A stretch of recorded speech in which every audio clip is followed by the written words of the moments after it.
सार्थक अंक, और उसके बाद हम पढ़ते हैं परिशुद्धता व यथार्थता। परिशुद्धता व यथार्थता, ठीक है। तो परिशुद्धता और यथार्थता, इसके बाद हम समझ लेते हैं। हल्का सा पॉइंट है, बिल्कुल एक बार जो समझ लिया तो बिल्कुल याद हो जाएगा। परीक्षा में एक आध प्रश्न आता है इनका। क्या होता है परिशुद्धता? परिशुद्धता का अर्थ होता है कि मान लीजिए हमें कोई, पहले हम एक जैसे प्रयोग कर रहे हैं, किसी प्रयोगशाला में प्रयोग कर रहे हैं, तो हमें कहा जाता है, हम जो है परिशुद्धता व यथार्थता की बात करते हैं। तो परिशुद्धता का अर्थ क्या होता है? यानी ऐसे कहें आप कि जैसे हम प्रयोगशाला में प्रयोग कर रहे हैं, जैसे कोई प्रयोग आप कहीं कर रहे हैं, तो आपने कई मान प्राप्त किए हैं, एक साथ कई मान प्राप्त किए हैं। आपको कहा गया कि आपको इस मान के समीप मान प्राप्त करना है, यानी आपको कोई आंकड़ा दे दिया गया, इस मान के समीप आपको मान लेके आना है, ठीक है। तो आप उस प्रयोग में जुट गए और आपने प्रयोग करना स्टार्ट किया। आपने पहला आंकड़ा निकाला और दूसरा निकाला, ठीक है। इस तरह से 3-4 छात्र जो है वो इस तरह से प्रयोग करते हैं। तो हम उनके आंकड़ों को देखते हैं, तो देखते हैं कि जो अगर हमने जो प्रयोग किए, तो पहला मान लीजिए आंकड़ा निकाला और दूसरा आंकड़ा निकाला, उन दोनों के मान अगर किसी के एकदम समीप आ रहे हैं, यानी मान लीजिए आपने कोई प्रयोग किया और आपकी रीडिंग जो है वो 20.8 आ रही है और दूसरी रीडिंग आपकी 20.75 आ रही है, तो इस तरह से आप कह सकते हो कि जैसे इनमें आपने ये प्रयोग किए और उनके रीडिंग जो है दोनों के आसपास आ रही है, ठीक है। तो हम कह सकते हैं कि ये दोनों मान क्या हैं, आपके परिशुद्ध हैं। क्यों? क्योंकि आपको अगर कहा गया है कि आपको ये कहा गया है कि आपको मान लेके आना है जो है वो 25.40 के पास लेके आना है, या 25 लेके आना है, ऐसा कह दिया जाए, ठीक है।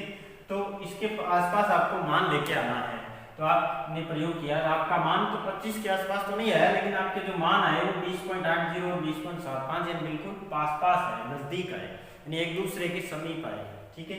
मूल मान जो है आपका ये है, आपको मूल मान जो है ये दिया गया है, आपको इसके आसपास लेके आना होता है, ठीक है। तो आप इसके आसपास जो है मान लेके आना चाहते हैं, तो आप प्रयोग करेंगे और आपके मान आए ऐसे, तो आप कहेंगे कि ये मान जो क्या है, परिशुद्ध है, यानी ये मान दो मूल मान के पास तो नहीं है, लेकिन ये दोनों अब एकदम नजदीक हैं, दोनों आंकड़े जो है वो एक दूसरे के नजदीक है, इसलिए इनको हम कहेंगे परिशुद्ध। मान लीजिए किसी दूसरे छात्र ने जो है वो प्रयोग किया और उसके मान जो है वो आपके 25 पॉइंट, पहली बार उसने प्रयोग किया फर्स्ट टाइम, और फिर दूसरे टाइम 25 पॉइंट या 24.95 आ गया, ठीक है, या 24.9 आ गया, ऐसे कुछ आ गया, ठीक है। और दूसरा जो मान आ गया वो मान क्या आ गया आपका कि जो है 29 पॉइंट जो है वो 70 आ गया। इस तरह से इसका मान है। इन दोनों की आप एवरेज निकाल लोगे, एवरेज निकालने के बाद जो है एक मान आएगा, यानी इसकी भी एवरेज निकालेंगे तो इसकी एवरेज जो है वो 20 पॉइंट जो है वो 7-8 के बीच में ही आएगी। इसकी जो एवरेज निकालेंगे तो बहुत ही अलग आएगी, एवरेज जो है आपकी इस मान के नज़दीक आए या ना आए जो भी है, लेकिन एवरेज जो होती है वो क्या है, बहुत ही इसके आसपास आए या ना आए, लेकिन ये दोनों मान जो है एक दूसरे से क्या है, काफ़ी अलग अलग है। तो ये मान दोनों जो क्या है, परिशुद्ध तो नहीं है, यानी ये परिशुद्ध नहीं है, ठीक है। अब अगर हम किसी तीसरे स्टूडेंट के पास जाएं, यानी कोई क्लास में इंटेलिजेंट बच्चा है, उसने जो है प्रयोग किया और उसने अगर प्रयोग किया तो उसके मान जो है वो आपके 25 पॉइंट जो है 4 आया, और 25.4, और दूसरा मान जो है उसका जो है वो 25.2 आया, ठीक है। तो उसके मान जो है वो क्या है, बिल्कुल पास भी हैं, तो पास है तो वो क्या है, परिशुद्ध भी है। और दूसरा जो है दूसरे पॉइंट की हम बात करते हैं, वो क्या है, यथार्थ। अब यथार्थ क्या होता है? यथार्थ का मतलब होता है कि जो आपका मान आया है वो बिल्कुल मूल मान के एकदम नज़दीक हो, समीप हो, उसको हम कहते हैं यथार्थ है। और अगर दोनों जो मान आपके आए हैं दोनों आंकड़े वो एक दूसरे के आसपास हो तो उसको हम कहते हैं परिशुद्ध।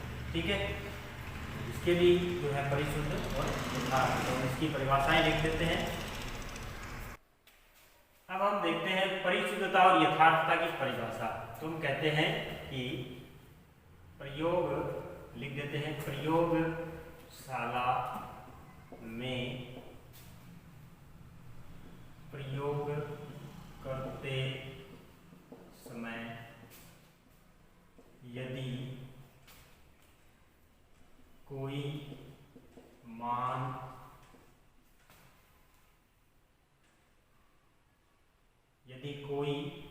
दो या अधिक मान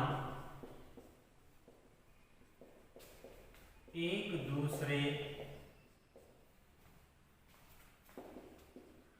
के समीप हो उसे परिशुद्ध मान कहते हैं, उसे परिशुद्ध मान कहते हैं। फिर हम देखते हैं यथार्थता की परिभाषा। यदि प्रयोगशाला में प्राप्त आंकड़े मूल मान के समीप हो व साथ में एक दूसरे के भी समीप हो, उन्हें हम यथार्थ मान कहते हैं। वह इस गुण को यथार्थता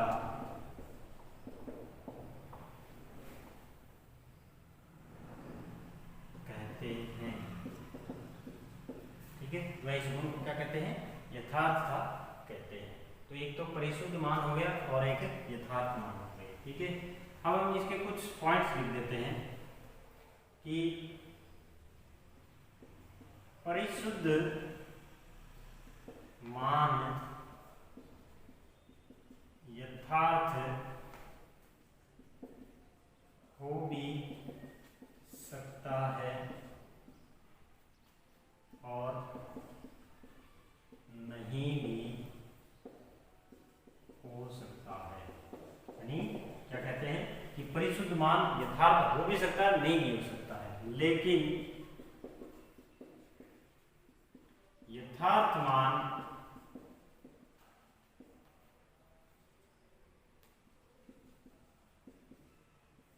परिशुद्ध होना अनिवार्य है। ठीक है, जब तक वो यथार्थ नहीं होगा तब तक कोई मान परिशुद्ध नहीं होगा। फिर जो है उसकी दूसरी शर्त जो हमने लिखी थी कि वो जो है मूल मान के समीप हो। ठीक है, तो यथार्थ होने के लिए परिशुद्ध होना जरूरी है, ये भी कह सकते हैं। तो यथार्थ मान जो है वो परिशुद्ध होना अनिवार्य है, ये जरूरी है। ठीक है, तो इस तरह हम कह सकते हैं कि यथार्थ जो है, कुछ कथन इस तरह के कथन वाले प्रश्न जो आते हैं उसमें कह सकते हैं कि यथार्थ जो है वो परिशुद्ध और दोनों होने जरूरी है। ठीक है, अब हम इसके छोटा सा एक उदाहरण लिख देते हैं कि मूल मान आपको जैसे 2.0 ग्राम है। ठीक है, छात्र ए ने प्रयोग किया, ठीक है, छात्र बी ने और छात्र सी ने। ठीक है, तीनों ने प्रयोग किए और दो मापन निकाले उन्होंने। ठीक है, दो मापन निकाले, ए ने, बी ने और सी ने, तीनों ने जो है दो दो मापन निकाले। जैसे एक ने 1 पॉइंट जो है 1.94 और 1.9 जो है 45। ठीक है, इस तरह से मान निकाले। और निकाले 1.98 और 1. या ऐसे कहेंगे 2.05 या 2.50, ठीक है, 2.50 या एक और जो मान निकाले उसमें 1.99 और दूसरा निकाला जो है 1.99 या जो 98 जो भी, ठीक है। या इस बिल्कुल जो है इसके सभी लिख सकते हैं हम अपने तरीके से, जो है मान समझने के लिए भी बता सकते हैं, जो है 1 पॉइंट या 2.00 हम अपने तरह से उदाहरण ले रहे हैं, ठीक है। तो अब हम इन दोनों को देखते हैं, इनका एवरेज मान जो भी है, मान लीजिए इसका एवरेज मान जो है 1.94 ही होगा लगभग, और इसका एवरेज जो है निकालेंगे तो आप इसका एवरेज इस तरह से जो है हमारे जो मान है वो एवरेज इनके औसत मान निकल कर आए, ठीक है, इनके औसत मान निकल कर आए। अब हम जो कहेंगे कि यहाँ पर हम जो है परिशुद्धता और यथार्थता की बात करेंगे, तो ये मान जो है वो यानी एवरेज मान या कहेंगे दोनों मान जो है एक दूसरे के क्या है, ये जैसे मान लीजिए पहला मान, ये दूसरा मान, ठीक है, ये दोनों मान जो है वो एक दूसरे के क्या है, समीप है। लेकिन क्या ये मूल मान जो 2 है इसके एकदम समीप है क्या? नहीं है। इसका मतलब ये क्या है, परिशुद्ध तो है लेकिन यथार्थ परिशुद्ध है पर यथार्थ नहीं, ठीक है, यथार्थ नहीं। लेकिन इसकी बात करें तो ये दोनों जो मान हैं इसका एवरेज भी जो है वो एक मूल मान से कहीं दूर जा रहा है, और दोनों मान भी एक दूसरे से क्या है, दूर दूर है, इसलिए न तो परिशुद्ध हुए और न ही यथार्थ हुए, ठीक है, न ही यथार्थ हुए। जबकि ये दोनों मान देखो, ये दोनों एक दूसरे के पास पास भी हैं और एकदम नजदीक है आपके जो है मूल मान के, तो ये क्या है, परिशुद्ध भी हैं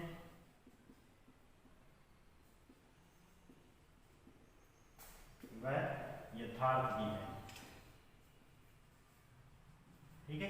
तो दोनों मान एक दूसरे के नजदीक हैं, परिशुद्ध भी हैं, यथार्थ भी हैं। इस तरह से हम कह सकते हैं आप कि परिशुद्ध और यथार्थ, परिशुद्ध होने के लिए जो है यथार्थता का होना जरूरी नहीं है, लेकिन यथार्थ होने के लिए परिशुद्धता का होना अनिवार्य है, ठीक है। अब हम पढ़ते हैं विमीय विश्लेषण, थोड़ा सा छोटा सा पॉइंट है विमीय विश्लेषण। क्या होता है विमीय विश्लेषण? हमें जो है मात्रकों का जो एक्सचेंज करना पड़ता है, मात्रकों को एक से दूसरे रूप में रूपांतरित करने के लिए हमें क्या करना पड़ता है, मात्रकों को एक से दूसरे में रूपांतरित करने के लिए जो है यानी हटाना पड़ता है उनको या दूसरे में बदलना पड़ता है, रूपांतरित करना पड़ता है। तो इसके लिए हम 2 विधियां काम में लेते हैं, गुणक लेबल विधि या विमीय विश्लेषण विधि, ठीक है। तुम यहाँ गुणक लेबल विधि या विमीय विश्लेषण विधि दोनों की ही बात करेंगे, या गुणक लेबल विधि, ठीक है, ये भी हम यहाँ देख लेंगे, ठीक है। तो हम देखते हैं कि हमें गणना या कह सकते हैं कि हम गणना करते समय मात्रकों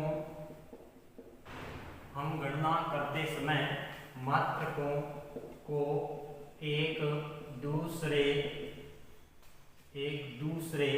में रूपांतरित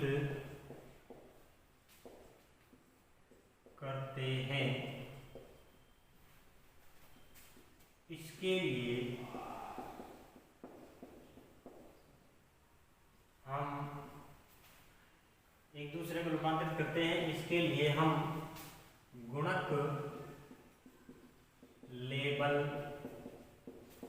विधि या विमीय विश्लेषण, ये आप जरा फिजिक्स में पढ़ेंगे, विमीय विश्लेषण विधि का प्रयोग करते हैं, ठीक है। ये हमारी जो है बातें हुई कि हम इन का प्रयोग करते हैं। इसको समझने के लिए हम क्या लेते हैं, उदाहरण, मान लीजिए आपको कहा जाए लोहे यानी एक लोहे के टुकड़े की लंबाई 3 इंच है, ठीक है, यानी 3 इंच है, तो उसे सेंटीमीटर में परिवर्तित कीजिए, ठीक है। तो ये आपका जो है वो इसकी लंबाई कितनी है 3 इंच, इसको हमें क्या करना है सेंटीमीटर में परिवर्तित करना है। तो हम देखते हैं, हम जानते हैं, ऐसे लिखते हैं, हम जानते हैं कि 1 इंच बराबर 2.54 सेंटीमीटर, ठीक है। 1 इंच बराबर 2.54 सेंटीमीटर। हम कभी 54 नहीं बोलेंगे क्योंकि दशमलव के बाद एक एक अंक को बोला जाता है, ठीक है। लिखते थे लेकिन बोलते समय, ठीक है। तो हम इसको ऐसे लिख सकते हैं कि 2.54 सेंटीमीटर बटा में 1 इंच, ठीक है। और इसके बराबर क्या हो गया 1 हो गया, दोनों बराबर है इसलिए 1 हो गया।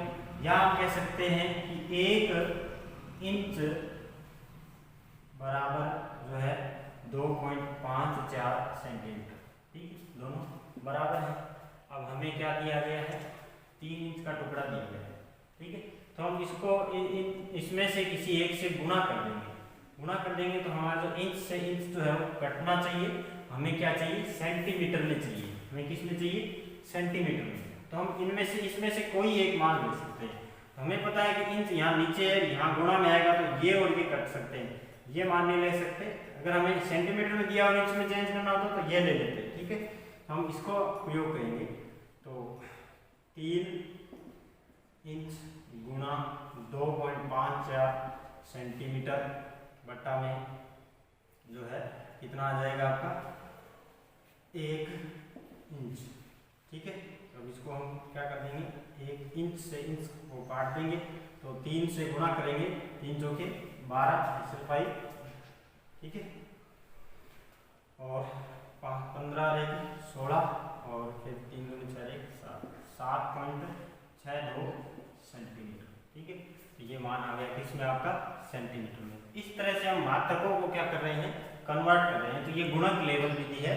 तो ये जो है वो दोनों मान जो है इसके क्या हो गए इकाई गुणक हो गए, यानी ये मान कह सकते हैं ये मान एक दूसरे के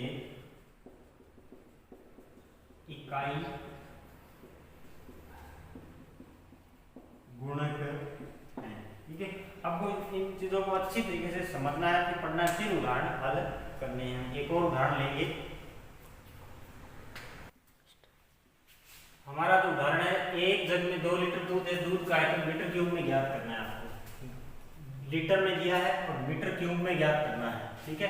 तो हम जानते हैं कि लिखते हैं, पहले हल करते हैं इसको कि हम जानते हैं, क्या जानते हैं हम कि 1 लीटर बराबर कितना होता है 1000 सेंटीमीटर क्यूब, ये होता है 1 लीटर बराबर 1000 सेंटीमीटर क्यूब, ठीक है। या जो है हम इसको हमारा जो 2 लीटर दिया है इसको गुणा कर दें तो क्या कह सकते हैं कि 1 लीटर बराबर इतना होता है, तो 2 लीटर बराबर कितना हो जाएगा 2000, या ऐसे सीधा लिखते हैं 2 × 1000 सेंटीमीटर, ठीक है। 1 लीटर में कितने सेंटीमीटर होते हैं 100 सेंटीमीटर। हम इसको इकाई गुणक विधि के द्वारा लिखते हैं, ठीक है। यानी 1 मीटर बटे में 100 सेंटीमीटर बराबर 1, या लिख सकते हैं कि 100 सेंटीमीटर बटे में 1 मीटर, ठीक है। इस तरह से लिख सकते हैं। हमें किस में मान प्राप्त करना है सेंटीमीटर मीटर क्यूब में, ठीक है। तो मीटर क्यूब में प्राप्त करना है तो हमें सेंटीमीटर क्यूब को हटाना होगा। तो सेंटीमीटर क्यूब को हटाना हो तो हम इसको काम में लेंगे, इसको काम में लेंगे तो इसका हमें क्या करना होगा क्यूब करना होगा। तो लिखते हैं हम इकाई गुणक का क्यूब या यानी का क्यूब यानी घन लेने पर, ऐसे कह सकते हैं घन लेने पर। ठीक है, तो हम देखते हैं सबसे पहले 1 मीटर बटे में 1000 सेंटीमीटर और उसका क्यूब किया। ठीक है, अब हम इसको ऐसे लिख दें, साथ में इसके गुणा में क्या लिखे, 2 × 1000 सेंटीमीटर क्यूब। ठीक है, ये सॉरी 100 सेंटीमीटर। ठीक है, तो ये हो गया हमारा। तो हम इसको ऐसे लिख देंगे कि 2 × 1000 सेंटीमीटर क्यूब गुणा 1 मीटर क्यूब। ठीक है, और यानी 1 का क्यूब क्या होता है आपको पता ही है, 1 ही होता है। ठीक है, और फिर हम लिख देंगे इसको 100 का क्यूब, यानी 100 को 3 बार 100 से यानी आपस में गुणा करो तो 100 का क्यूब हो जाएगा आपका सीधा, जो अगर हम लिखना चाहें तो 10 की घात है, यानी 100 का क्यूब है, और ये इधर हो जाएगा सेंटीमीटर क्यूब। फिर हम इसको दोबारा अगर लिखें तो ऊपर लिख देता हूँ मैं यहाँ पर, तो ये आ जाएगा 2 × 1000 सेंटीमीटर क्यूब गुणा में 1 मीटर क्यूब। ठीक है, और ये आ जाएगा आपका 10 की पावर 6, यानी 2 बार 3 गुणा करेंगे तो ये क्या आ जाएगी, 6 हो जाएगी, 10 की पावर 6 और सेंटीमीटर क्यूब। ठीक है, तो ये 10 की पावर 6 से इसको हम क्या लिख सकते हैं, 10 की पावर 3। जैसे हम इस 10,000 को मैं ऐसे लिख दूं, 10 की पावर 3। ठीक है, तो ये 3 से 3 तो कट गई, तो बचेगी कितनी, तो बचेगी 2 × 10 की घात 3, वो भी किस में आ जाएगी, यहाँ पे 3 बच गई ना, क्योंकि 3 तो इससे कट गई तो 3 बच गई, तो 10 की घात माइनस का 3 बच गई, और किस में, सेंटीमीटर क्यूब से सेंटीमीटर क्यूब कैंसिल हो गया, तो मान किस में आ गया, मीटर क्यूब में। 2 लीटर दूध जो है उसका आयतन मीटर क्यूब में इतना। ठीक है, ये इसका आंसर। हमारा जो अगला प्रश्न है, 2 दिनों में कितने सेकंड होते हैं, ये आपको स्वयं को ज्ञात करना है। ठीक है, आप इसको हल कर लेना, अगर आपसे जो है हल हो जाए तो ठीक है, नहीं मैं कल इसको हल करवा दूंगा। तो आपको पहले इसको हल करना है, फिर आपको मैं कल हल करवा दूंगा।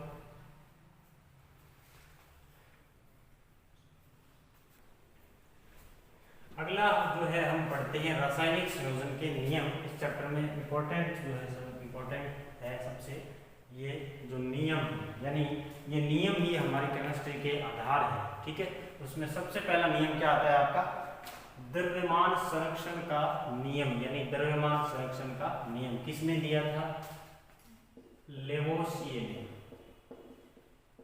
लेवोसियर, कई जगह लेवोसियर लिखा था, कई जगह लेवोसियर लिखा होता है। ठीक है, यही जो है अपने रसायन विज्ञान का जनक भी है, ध्यान रखना, यही है आपका रसायन विज्ञान का जनक, फादर ऑफ केमिस्ट्री जो है वो लेवोसियर ही है। ठीक है, और लेवोसियर द्वारा इसका क्या दिया गया, नियम दिया गया। ठीक है, तो नियम क्या है, नियम हमने कई बार सुना होगा आपने छोटी क्लासों में, ये ऊर्जा को न तो नष्ट किया जा सकता और न ही उत्पन्न किया जा सकता, इस तरह का नियम जो हमने पढ़ा। तो ठीक वैसा ही नियम है द्रव्यमान संरक्षण का भी, यानी किसी रासायनिक अभिक्रिया में द्रव्यमान को न तो नष्ट किया जा सकता और न ही उत्पन्न किया जा सकता।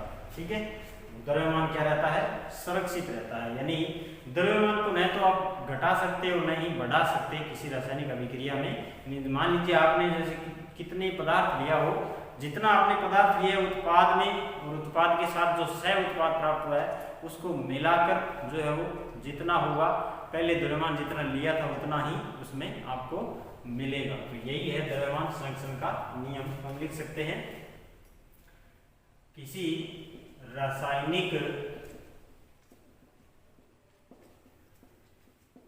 अभिक्रिया में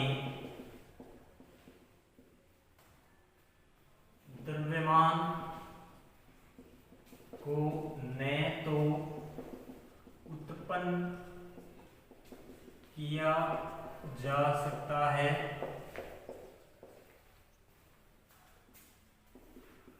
और न ही नष्ट किया जा सकता है।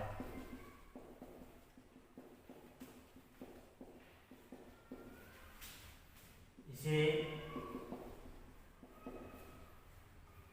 न तो उत्पन्न किया जा सकता और इसे न नष्ट किया जा सकता, केवल एक रूप से दूसरे रूप में बदला, केवल एक रूप से दूसरे रूप में बदला जा सकता है। क्या कहा आपने कि किसी रासायनिक अभिक्रिया में द्रव्यमान को न तो उत्पन्न किया जा सकता और न ही नष्ट किया जा सकता, केवल एक रूप से दूसरे रूप में बदला जा सकता है। यानी किसी रासायनिक अभिक्रिया की बात करें तो क्रिया कारक का द्रव्यमान बराबर होगा उत्पाद का द्रव्यमान। अगर किसी अभिक्रिया में सह उत्पाद भी होते हैं तो उसके साथ जुड़ जाएंगे, अभिकारक एक से ज्यादा है वो भी आपस में जुड़ जाएंगे। कुल मिलाकर जो है उत्पाद और अभिकारक जो है उनके उत्पाद और अभिकारक का द्रव्यमान जो है वो क्या रहता है, बराबर रहता है, संरक्षित रहता है। द्रव्यमान को मैं तो आप नष्ट कर सकते नहीं। जैसे मान लीजिए आपने उदाहरण लिखा H2 प्लस Cl2, दोनों ही क्या है, गैस है, ठीक है। दोनों की अभिक्रिया हुई, आपका उत्पाद बना HCl, ठीक है। ये भी क्या है, एक गैस है, ठीक है। अब हम इसके भार देखते हैं, द्रव्यमान देखते हैं। इसका द्रव्यमान जो है कितना है, एक हाइड्रोजन का एक होता है तो 2 इंटू एक हाइड्रोजन का, एक क्लोरीन का कितना होता है 35.5, ठीक है। और एक HCl का जो होता है वो होता है 36.5 यानी इंटू 2, ठीक है। तो हम इसको देखिए 2 प्लस जो है 35 और ये जो है कितना हो गया, जो 71, ठीक है।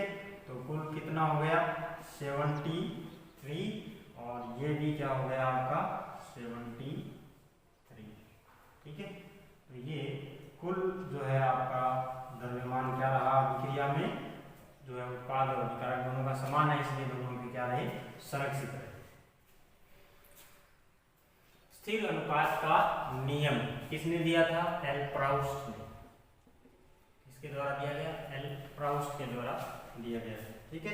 इस नियम की बात अगर हम समझें तो ये नियम जो है ये कहना चाहता है कि आप किसी परमाणु जो है या जो भी है उसको आप यानी किसी यौगिक को कहीं से भी आप प्राप्त करो तो उसके जो परमाणुओं का जो अनुपात है वो क्या रहता है, हमेशा स्थिर रहता है। यानी आप H2O को चाहे गंगा नदी से ले आओ, चाहे आप जो है अपने यहाँ नाले से ले आओ और चाहे आप समुद्र से ले आओ, कहीं से भी ले आओ, H2O के अंदर हाइड्रोजन और ऑक्सीजन का जो अनुपात है, वो भार का जो अनुपात है वो क्या रहता है, सदैव निश्चित रहता है, स्थिर रहता है, ठीक है, वो बदलता नहीं है। इसी तरह से आप अमोनिया को उदाहरण ले सकते हो, उनका भी जो है कहीं से भी प्राप्त कर लो, वही अनुपात रहता है। कार्बन डाइऑक्साइड आप कोयले को जलाकर प्राप्त कर लो, चाहे आप अपने श्वसन से बाहर निकालते हो उससे देख लो, आपको क्या होगा, अनुपात जो है उन दोनों में, उनमें कार्बन और ऑक्सीजन का अनुपात क्या रहता है, स्थिर रहता है, ठीक है। तो आप इस नियम को ऐसे लिख सकते हैं कि किसी भी यौगिक में तत्वों के परमाणु भारों, भार या द्रव्यमान की बात करें, का अनुपात स्थिर रहता है, चाहे उन्हें अलग अलग किसी भी स्रोत से प्राप्त किया गया हो, ठीक है। यानी उसके तत्वों के जो यौगिक जो है उसके तत्वों का जो भार है, परमाणु भार का अनुपात जो है वो क्या रहता है, स्थिर रहता है, चाहे आप उसको किसी भी स्रोत से प्राप्त किया हुआ हो। H2O देखते हैं, H2O में हाइड्रोजन और ऑक्सीजन। ठीक है, हाइड्रोजन का भार जो होता है यहाँ पर कितना है, 2 है, क्योंकि एक हाइड्रोजन का एक है तो 2 का 2 हो जाएगा। और ऑक्सीजन का भार होता है 8 यानी 16, तो यहाँ पर ऑक्सीजन कितनी है 1, तो इसलिए इनका जो अनुपात है वो 1:8 है। तो आप इसको चाहे कैसे भी ले आना H2O, इसके जो भार का अनुपात है वो क्या रहता है, सदैव स्थिर रहता है। ठीक है, H2O तो आप कहीं से भी ले आना, उसके भार का अनुपात जो है वो क्या रहता है, 1:8 ही रहता है। यानी एक भार से ऑक्सीजन के 8 भाग जो है वो संयोग करते हैं। इस तरह से एक हाइड्रोजन से जो है वो एक हाइड्रोजन के भार से ऑक्सीजन के 8 भाग संयोग करते हैं। दूसरा उदाहरण आप जैसे कार्बन डाइऑक्साइड का देख सकते हैं। ठीक है, अब चाहे आप जो है वो जल कैसे भी ले आना, नदी का जल ले आना, ठीक है, तालाब का ले आना, चाहे समुद्र का ले आना, कैसे भी जल ले आना, उनका अनुपात क्या रहता है, निश्चित या स्थिर। ठीक है, अनुपात स्थिर रहता है। CO2 की बात करते हैं। CO2 में 2 तत्व है, एक कार्बन है और दूसरा क्या है, ऑक्सीजन। तो कार्बन का जो है भार जो होता है 12, और इसका जो है इसमें कितना है, वैसे ऑक्सीजन, एक ऑक्सीजन का भार होता है 16, तो इसमें कितने ऑक्सीजन है 2, इसलिए कितना हो जाता है 32। तो 12 आप इसको 4 से काटोगे, यानी जो है इसको 4 से करोगे तो जो है कितना आ जाएगा 3:8, और इसको जो है 8। ठीक है, 3:8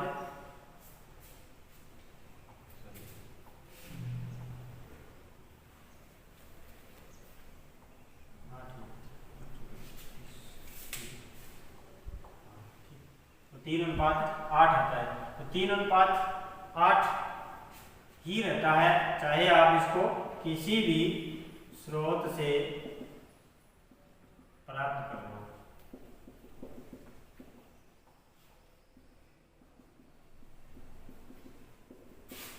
अनुपात स्थिर रहता है।